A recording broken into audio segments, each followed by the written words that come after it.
Mr. Tyrel Blowers, 20 years old from Wyoming, against the magician Chris Melling.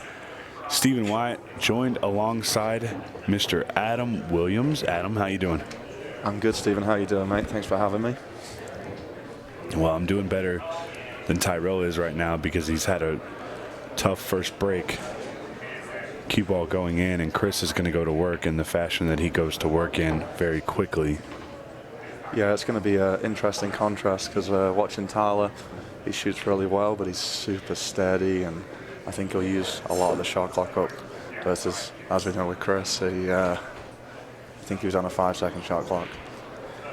Yeah, Tyrel is very, very good on this table, but Chris is an absolute maniac. So it's going to be interesting to see.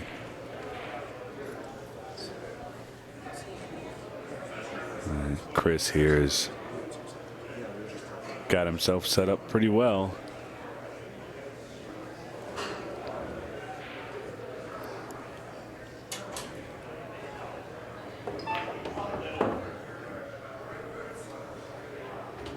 Yeah, and he's played that shot well.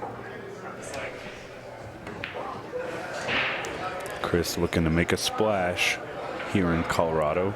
He's the reigning champion of the Open event, but he's yet to win a shootout event.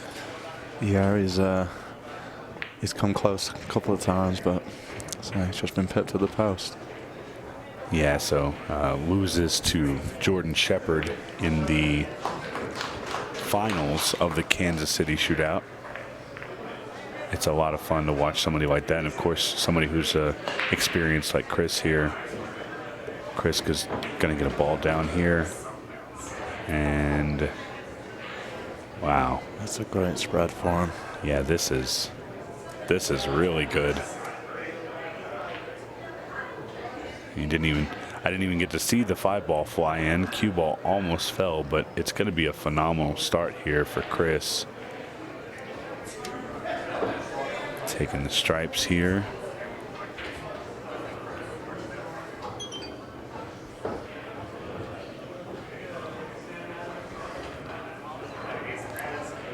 And Chris there's a reason they call him the magician, but he doesn't always have to do any magic. Sometimes he just does those simple things that allow him to run the table and run them quickly. Yeah, I think people see his highlight reel and think he can't play shape, or he's always out of line. But I mean, I think his cue ball's just, one of the best in the world, honestly.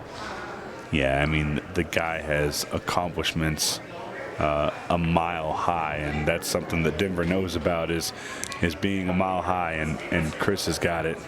So his list is very, very long, but he wants to add a couple more things to it as he takes a 2-0 lead, and haven't been paying attention to what we're doing.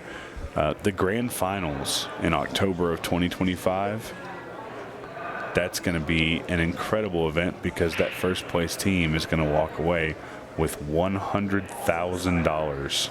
That is a lot of money. And second place, probably going to be a little upset, but still walking away with 50 grand. Yeah, it's not a bad second prize at all. If you're interested in league and you want a shot at $100,000, definitely reach out. Let's find your local league operator, or if you don't have one, reach out and figure out how you can become a league operator. It's a lot of fun. I promise you'll enjoy the job, and it'll be like you never work a day in your life. Yeah, Tyrel broke dry here, but it's definitely going to be a messy rack, so might be a good one. And our referee, Scott Price, making sure that the ball's not touching. I'm unsure of his call, but I'm sure he's notified Tyrel here of what the call is. Of course, touching ball, he's allowed to play away from the ball, no contact needed, just a rail. But he said, I'm just going to make the stripe. He's going to get into a tricky spot here, though. Yeah, he's Don't know if he can see the 10 ball. Looks like he can. I think that's his only option right now. Yeah, I think he can see the 10. The problem is he's unable to get underneath that cue ball. Yeah. Very well, at least. He's going to attempt. Makes getting shape on your next ball very difficult. And he doesn't want to be on the rail again. So it's a good shot.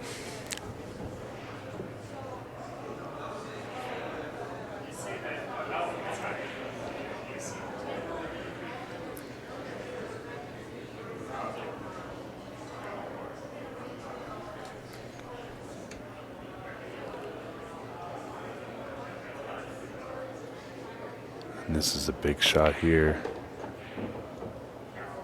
He really needs to be able to get shape on this 9 ball and do something with this 12.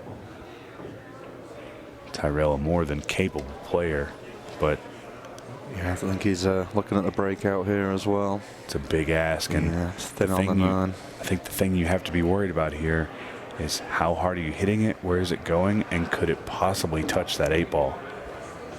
Oh no.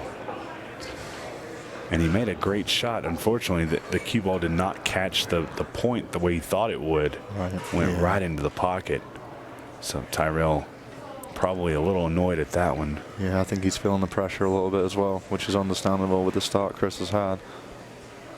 Yeah, I think he maybe needed to throw that ball, but I'm going to tell you, I got to sit down and talk with Tyrel for several minutes yesterday, and this is somebody who's resilient with what he's here to do. He knows he's here to play pool. He knows he's here to do what he can. And I like him to go pretty deep in the open. And, you know, it's 2-0. It's not like this is over yet. Right. Anything can happen, and, you know, there's a big possibility that we may see Chris win 6-0, but there's always that chance that we get a comeback and we see some crazy stuff, so only time will tell. Yeah, that seems to be the thing in the shootout, same as our last match, you know. Someone gets ahead and they come back, same as obviously our first match too. Yeah, the first match coming down to a 6-5 win for Ricky Evans. Yeah, with 10 seconds to go. Who's done real well in this shootout format. Yeah, it suits him. He's good at shooting quick, and he's definitely comfortable with the format. He enjoys it, so definitely think it suits him. Yeah, I really enjoyed watching players who play in their first Ultimate Pool event immediately come back to the next one. Right. And I have a feeling that we're going to see those same players at our next event whenever that may happen. And that's always cool to see, is you just see these repeat players over and over. Oh, they went to Louisiana, they went to Kansas City, now they're in Colorado, and next they're going to be wherever we end up. So it's a lot of fun to see the repeat customers that enjoy the format. And it's a great testament to our team, you know. So as you know, we're all hands on deck, and we do everything we can to make their experience good. So if they come back, it's just a great compliment for everyone on the team. Yeah, we've had great, really good conversation. Another big break at hand. Watch out, cue ball. He's good. Oh, wow. Well, I know what you don't want to take here. Right. Yeah. Goodness gracious. 3 stripes down. Opening shot on the 9 ball. Everything is tic-tac-toe. So yeah, his most difficult shot's this one. And that's probably going to be it. Difficult for me anyway. He just makes it look so easy. Yeah, I don't think either one of us are getting out here, but obviously Chris Melling is not going to put up much of a fight against this layout every time it comes up.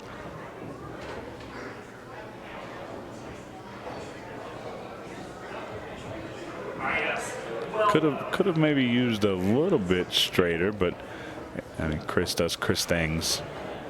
Really controls the cue ball well. Ooh. Inch perfect, he would tell you. Yeah. And Chris here really not giving Tyrel much of an opportunity. Tyrel made a few mistakes on the break, so he's Just didn't make anything last time. Scratched on the first one, and Chris just really bullying his way on the table. And I love seeing some of the players around the arena. Amy Beecham, Sophia Mass is in the back doing some challenge matches with our social media guru, Aiden Mevlett. And then, of course, our reigning shootout champion, Jordan Shepard, looking on from just behind Chris's chair earlier. Lots of great players in the room getting ready for their matches, whether they're playing in the shootout or the open event that starts around 4 o'clock. Of course, we will do all shootout all day. We will crown a shootout champion tonight. Tomorrow, we're going to kick things off with the open event while the women's and the juniors event gets underway as well. And we're going to give away 4 trophies, 4 titles, and of course 4 paychecks for 4 different players, or maybe all the same player, who knows. Sophia Mast has the opportunity. Right, yeah, no, she's definitely in form, I say, and she's seems excited to be here. She seems in good spirits, so she's probably on a high still from a great couple of weeks for her. So well, and if you become a junior world champion, I'd be on a high too. Right. Chris here just really doing, I use this adage a lot, but doing what Chris does, just making it look easy. Yeah, and I say it's a hard thing to do, just to make something look so simple.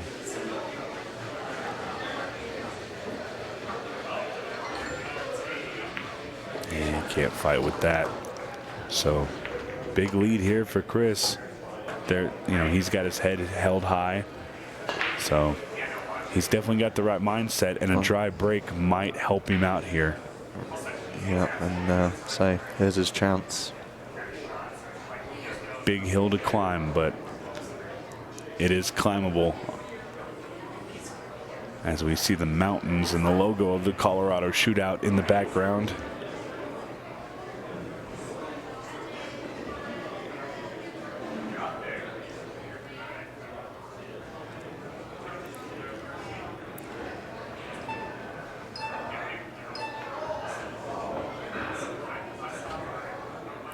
And this is going to be a decent start here, getting that 3 ball out of the way.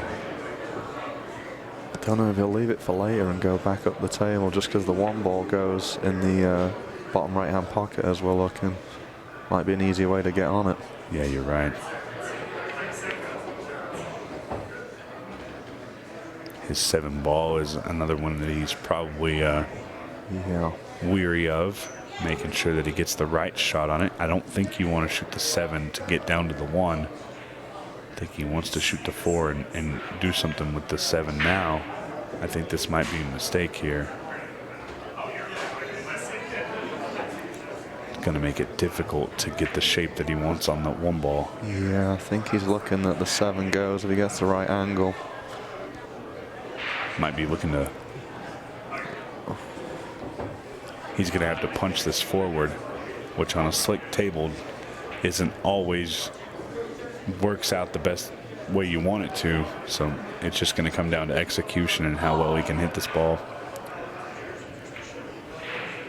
This is why he's at the table and I'm in here. Yeah, but he's still a little bit funny on the...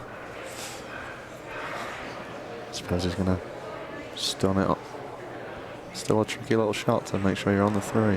Yeah, he can't see the 3 ball, so he's going to have to shoot the 1. I think he can see it in the corner, either corner. But the question is, how do you get a shot on the 3 afterwards? And it looks like he's going to cut it bottom right. Oh, and he caught the 3. Just an unfortunate series of events here for Tyrel. Gets an opportunity, and he just had tough issues getting from the 7 to the 1.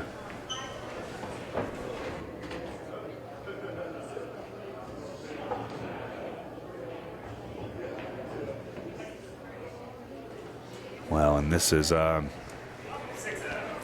pretty good opportunity here for Chris to go ahead and take this match. Tyrel, I'm sure, will be a little disappointed that he didn't do better. But when you're playing somebody like Chris, you know, sometimes you catch him on a good day and you may never shoot. Yeah, so I think bar one safety shot from Chris. Every time he's came to the table, that's been it. And obviously, he won that safety battle too. So it's definitely a tough ask.